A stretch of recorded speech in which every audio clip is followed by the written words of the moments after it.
¿Qué tal? ¿Cómo les va? Muy buenos días. Recibimos, tal como fue anunciado, Joaquín Serra, director general de Impositiva, aquí en la entrevista de Tele. Buen día. ¿Cómo le va? Gracias por venir. Bien, buen día. Muy bien. Bueno, hay muchos asuntos que queremos desarrollar. Lo primero porque abarca muchísima gente que seguramente esté del otro lado mirándonos. ¿Cómo marcha el tema de la presentación de las declaraciones juradas? Bueno, por suerte, con total normalidad.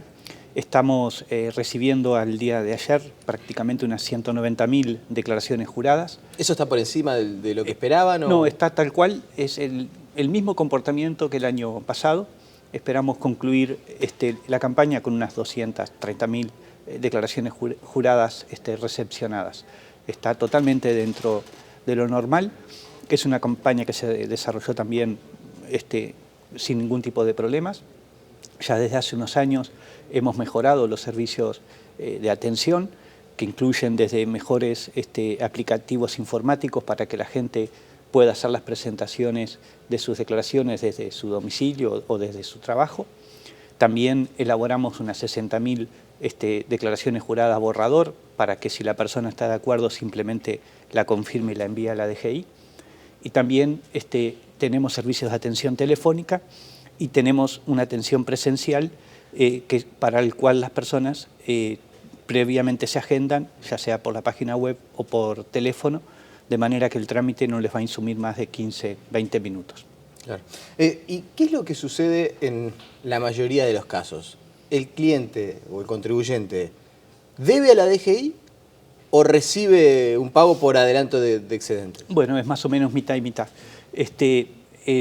Se asocia la campaña de IRPF con recaudación, pero en realidad en muchos casos, como se trata de un impuesto anual, que las personas fueron haciendo anticipos o teniendo retenciones en sus trabajos a lo largo del año, no siempre esas retenciones o anticipos, cuando se ajustan en el año, dan el impuesto que se debió haber pagado.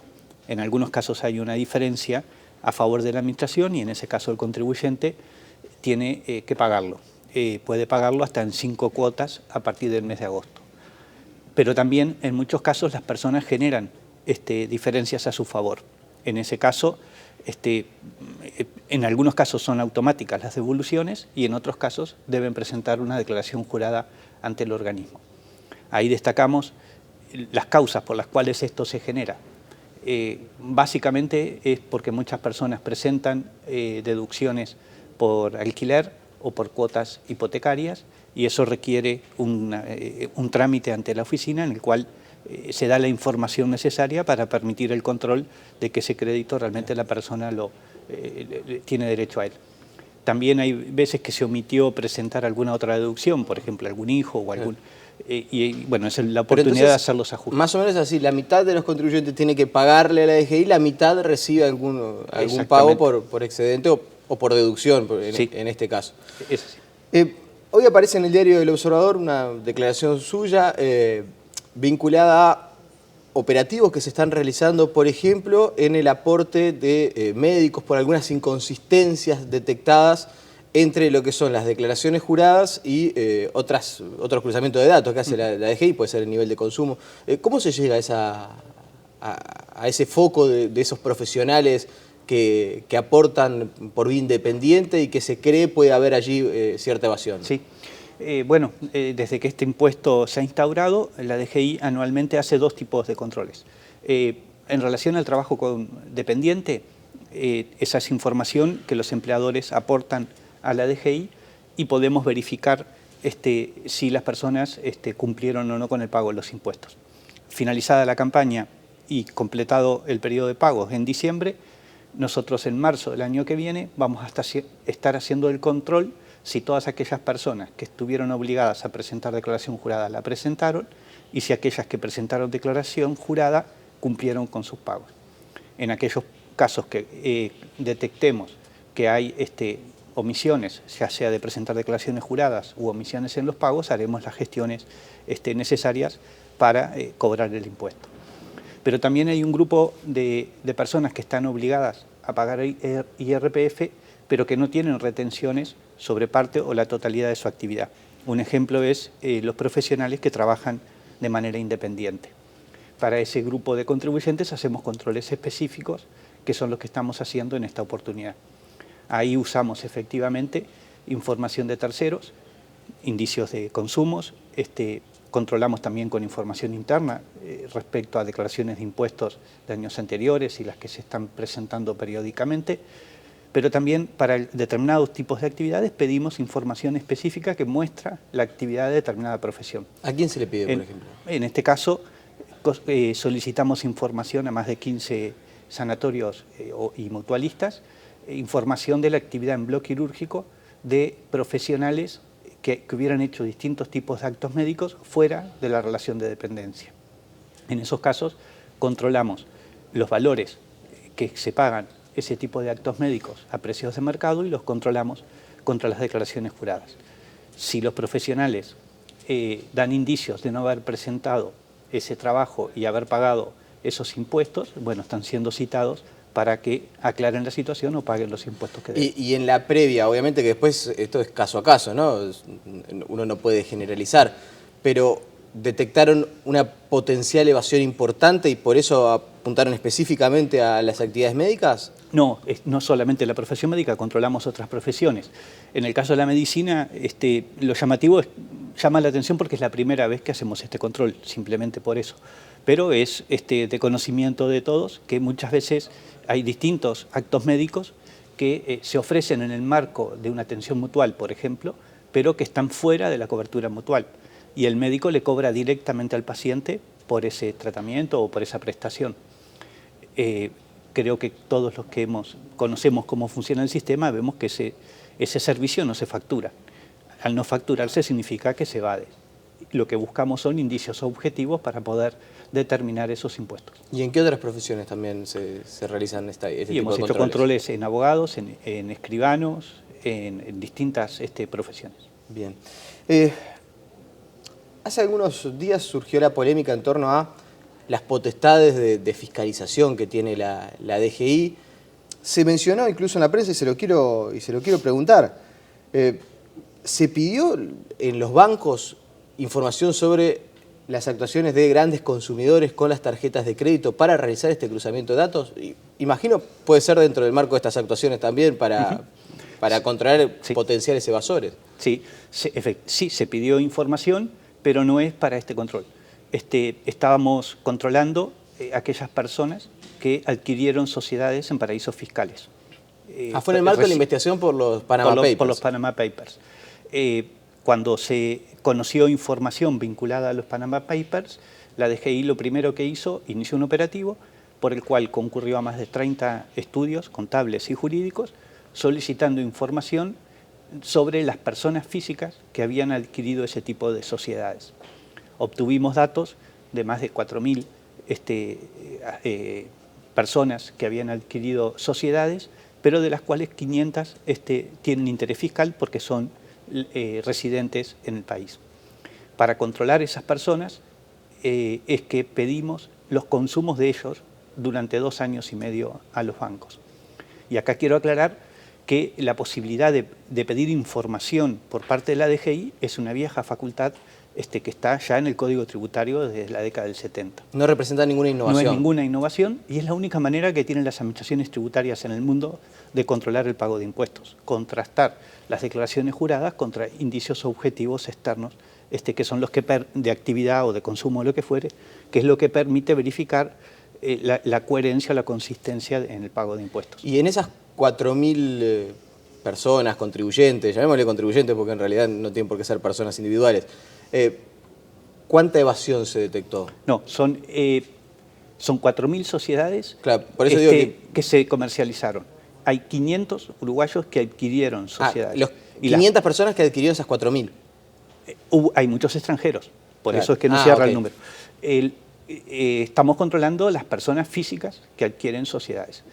Entre otras cosas, si uno adquiere una sociedad panameña es para algo. Hay algunos fines, la mayoría de los fines son totalmente lícitos, desde una planificación sucesoria, negocios en el exterior, lo que fuera.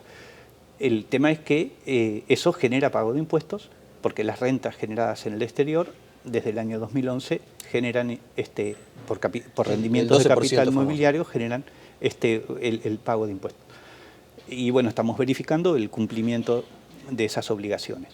Hemos citado ya más de una veintena de personas. En muchos casos ya hemos liquidado impuestos. Para tener una idea de la dimensión, en promedio hemos liquidado 1 millón de pesos por contribuyente. O sea que de esos 500 ya citaron a 20 y en esos 20 se detectaron por contribuyente cerca de 1 millón de pesos de evasión. En promedio. Tampoco en todos los casos hay evasión. En muchos casos los rendimientos de capital del exterior, el pago de impuestos por estos rendimientos son objetos de retenciones. Las retenciones se vuelcan a la DGI por parte de la agente de retención, pero de una manera anónima, que nosotros no sabemos quién es el beneficiario de esas rentas y a cuenta de quién se pagó el impuesto. En algunos casos las personas simplemente documentaron que habían sido retenidos sus impuestos y bueno, no hubo ninguna determinación. De todas maneras estamos hablando de una cifra en promedio importante por contribuyente, 1 millón de pesos de tener que cancelar a la administración no es poco. Son cifras importantes porque estamos controlando personas físicas en general con patrimonios importantes y con ingresos importantes. O sea que la actuación esta de pedir a los bancos los movimientos de las tarjetas fue efectiva. Fue efectiva.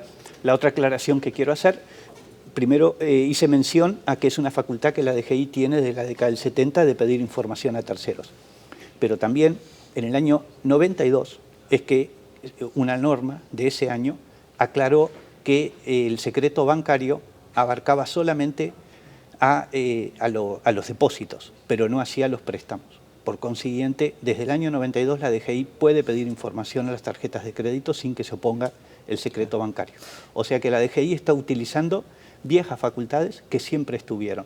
No es que la DGI esté teniendo nuevas facultades para hacer nuevos controles. Ahora, lo que estamos haciendo es aplicando los controles efectivamente. Voy a usar un término que quizás no sea el más correcto, pero ¿le molesta a usted como director de rentas que se diga que la DGI tiene como demasiadas atribuciones? Eventualmente está la discusión también en el marco de la nueva normativa de la ley del secreto bancario, de que terminaría por levantar prácticamente que en los hechos del secreto bancario, que se diga que se le da demasiadas potestades a la DGI. Bueno, por eso hacía la mención a la historia de estas facultades y queda claro que son viejas potestades que tiene la administración. Respecto a si me molesta, no me molesta en lo más mínimo, es lo que es lógico, son las potestades naturales que tiene que tener una administración para poder cumplir con sus cometidos. Lo que sí me da es responsabilidad. Si tenemos estas facultades, tenemos que cumplirlas con imparcialidad, transparencia y corrección. La ley del secreto bancario, esta que terminaría por prácticamente que dejar en letra muerta el secreto bancario en el Uruguay, ¿le da más potestades a la DGI? Esto ¿significa un cambio para la DGI? ¿Lleva a alguna actualización, a algún plan que tenga que hacer interno la DGI en ese marco? Sí, acá dos reflexiones.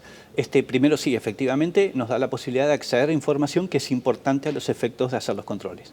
Pero no son potestades que Uruguay va a tener de manera excepcional. Son las mismas potestades que tiene el fisco argentino, que tiene Brasil, que tiene Chile, que tiene España, que tiene Francia, que tiene Italia. O sea, claro, lo que se dice es que en realidad para cumplir con el levantamiento del secreto tributario, sobre todo el secreto bancario, con el exterior, que es lo que muchas veces, para evitar que al Uruguay se lo tilde de paraíso fiscal, se necesita que se brinde la información al exterior. Y que en este caso la ley no solamente prevé brindar información al exterior, sino también que la DGI acceda a las informaciones de los contribuyentes en Uruguay. Y que eso no es necesario y que eventualmente es para darle potestades a la DGI. No es necesario, pero es lo justo. Si no, estaríamos trabajando para que países del exterior combatan la evasión en sus países y no estaríamos combatiendo la evasión en Uruguay. O sea que el mismo tratamiento para los residentes en el país que para las personas no residentes. Y las mismas facultades para la DGI lo que tienen en el resto del mundo las administraciones tributarias modernas. ¿Por qué importa esta información? La información que vamos a disponer, si es que se aprueba la ley, a partir del año que viene va a ser el saldo en las cuentas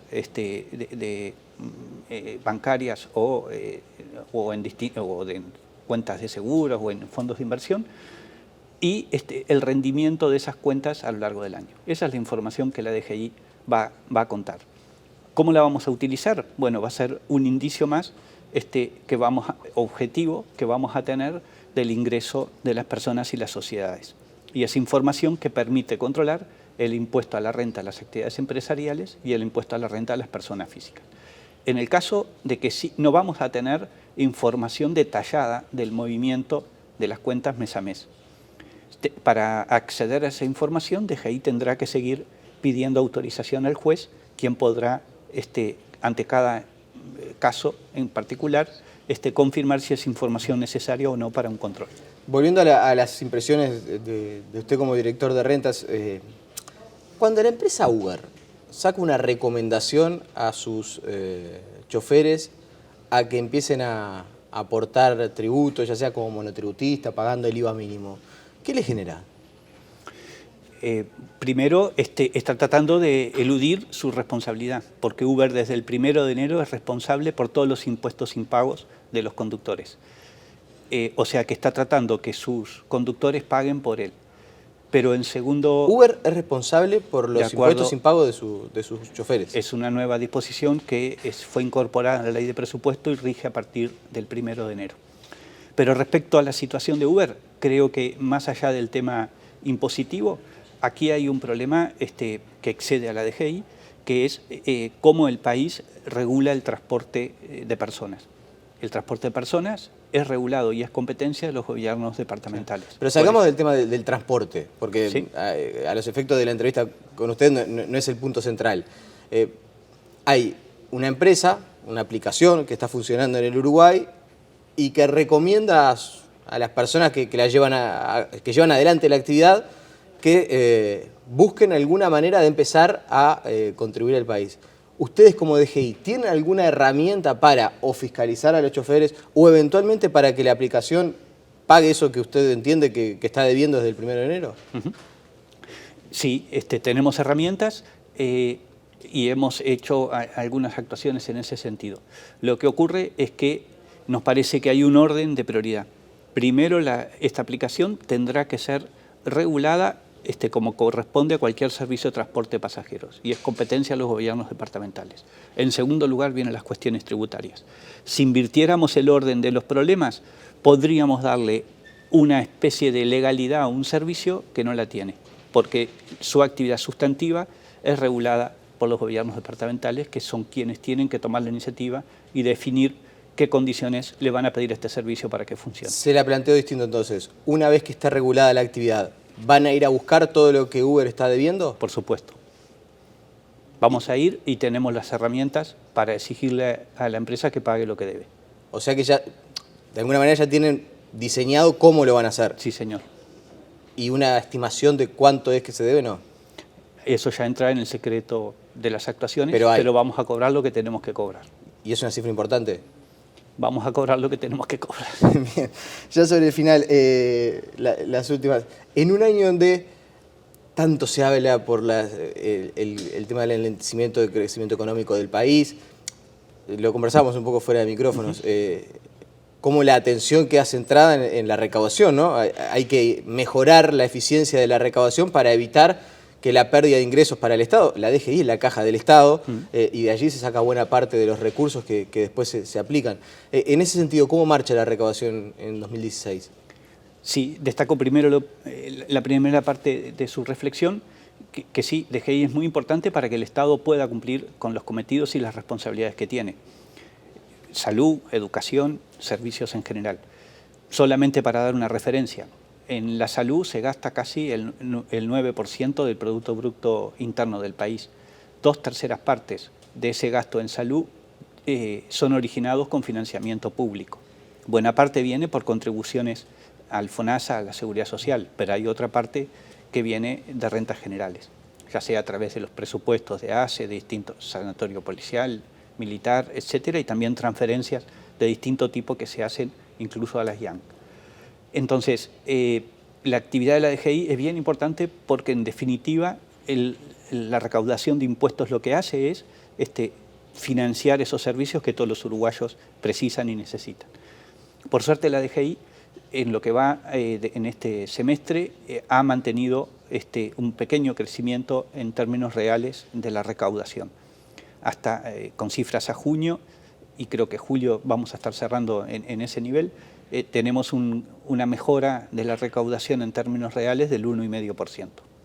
Que es incluso por encima del crecimiento económico del país. O sea, que hay una mejora en la eficiencia también. Es por encima de, sí, hay una mejora en la eficiencia y sí, en términos generales sí. Bien. Joaquín Serra, lamentablemente nos quedamos sin tiempo, quedaron algunas cuestiones sin conversar, pero será cuestión de volver a convocarlo y volveremos a conversar. Muy bien, a las órdenes. La pausa y seguimos con muchas más noticias.